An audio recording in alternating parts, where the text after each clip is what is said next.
Tu as un CV solide, propre, parfois même validé par des professionnels, mais tu n'as pas de retour. Pourquoi? Parce que tu n'es pas rejeté pour ce que tu es. Tu es rejeté pour ce que l'autre voit. C'est ça, le vrai piège du marché.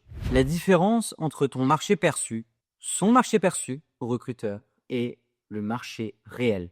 Et cette fracture invisible, elle ne fait pas juste du bruit dans ta tête. Elle ne te bloque pas uniquement toi. Elle ne t'interroge pas que toi. Elle érode ta confiance et elle te fait douter de ta valeur et à force, elle peut te faire croire que tu vas mettre trop de temps avant de trouver. Alors que ce n'est pas toi la difficulté, c'est la perception. On va voir ici la partie cognitive, celle que ton cerveau amène, celle qui te fait voir les choses d'une façon X ou Y. Et ensuite, on verra 5 conseils ultra opérationnels que tu peux appliquer. Ici, tu peux le voir dans le cercle orange, le candidat. C'est ton marché perçu, c'est ta vision des opportunités, ton CV tel que tu l'as construit, ton interprétation de ce que tu crois, de ce que les recruteurs cherchent. Ce que tu vois, c'est un puzzle logique, cohérent, qui raconte une histoire. Ce que le recruteur voit, une image floue, pleine de zones d'ombre. Les recruteurs cherchent à clarifier ce flou pour discerner ton potentiel.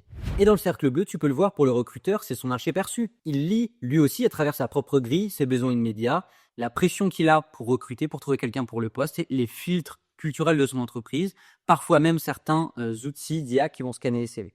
En somme, ce que le recruteur cherche, c'est une réponse à un besoin en interne. Le CV n'est qu'un moyen. Et ce filtre du CV, eh bien, il peut éteindre une partie de ton potentiel si il n'est pas axé sur le marché réel. Dans le cercle blanc, c'est marché réel. C'est l'espace objectif, les besoins concrets, les compétences en tension, les priorités qui existent indépendamment de ta visio ou de la sienne.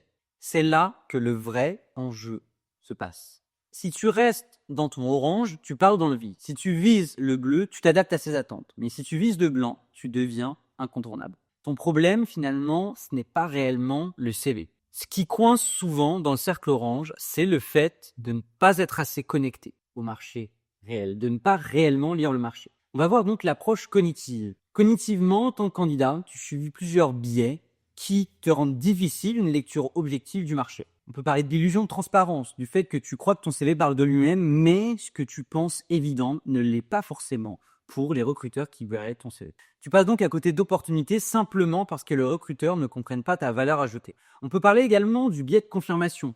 Tu t'accroches à ce que tu fais bien, mais tu ignores les signaux qui montrent que ça ne suffit pas et qu'il y a certains autres éléments dans ton parcours qui sont très recherchés sur le marché. Ce biais t'empêche de corriger le tir. Il te fait rejouer les mêmes erreurs en espérant un résultat différent. Si tu crois que le recruteur comprend ton vocabulaire ou tes expériences comme toi, alors c'est qu'il y a probablement des biais.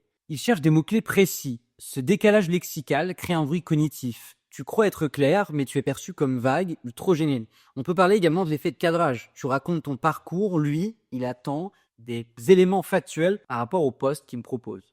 L'idée, c'est de cadrer son histoire autour de l'offre que tu vises. Car lui ne pense qu'à une chose. Qu'est-ce que tu peux résoudre sur le poste demain si tu démarres? Résultat, tu peux avoir le sentiment d'être clair, mais le recruteur, lui, ne voit que du flou. Un recruteur attentif, souvent, évidemment, va savoir repérer les signaux faibles. Mais forcément, pas tout le temps. Quatrième point, l'approche de marché. Maintenant, on va parler du sens du schéma. Le marché réel. En France, 59% des entreprises disent avoir du mal à recruter, non pas par manque de CV, mais par inadéquation. Ce chiffre de France Travail en 2023 montre une chose. Ce n'est pas la quantité de candidatures qui fait la différence, c'est la précision de l'alignement. Les CV avec des fautes, avec motivation, rigueur, etc. ne parlent pas. Pendant ce temps, les recruteurs cherchent des choses concrètes. Ils cherchent du factuel. Ils cherchent des mini-retours de terrain entre les lignes. En clair, plus tu es générique, plus tu deviens invisible. Un CV pour 15 offres différentes ne marchera jamais. Dans la vente, tu peux écrire bon relationnel. Eux attendent négociation, prospection, closing. Les soft skills, certes, ont leur importance, mais sans traduction opérationnelle, c'est difficile pour le recruteur de se projeter sur ta valeur ajoutée sur le poste. Le marché réel, c'est un langage précis. Et tant que tu parles uniquement ta langue au lieu de la sienne, ton CV, eh bien, il va rester bloqué. Les recruteurs jouent ici un rôle de traducteur entre ton langage et celui du marché. On vient de voir le côté stratégique de fond. On va se focaliser désormais sur le pratique et le cognitif, les conseils. Voici donc 5 conseils actionnables pour basculer dans le marché réel.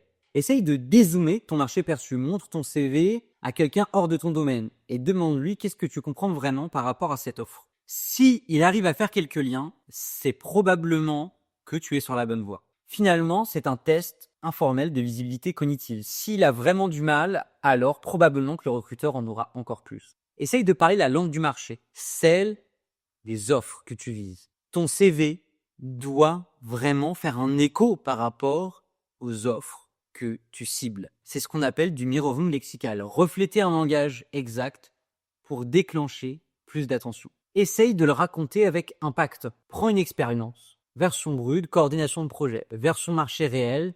Mais pourquoi ça les intéresse, le fait que j'ai fait de la coordination sur un projet?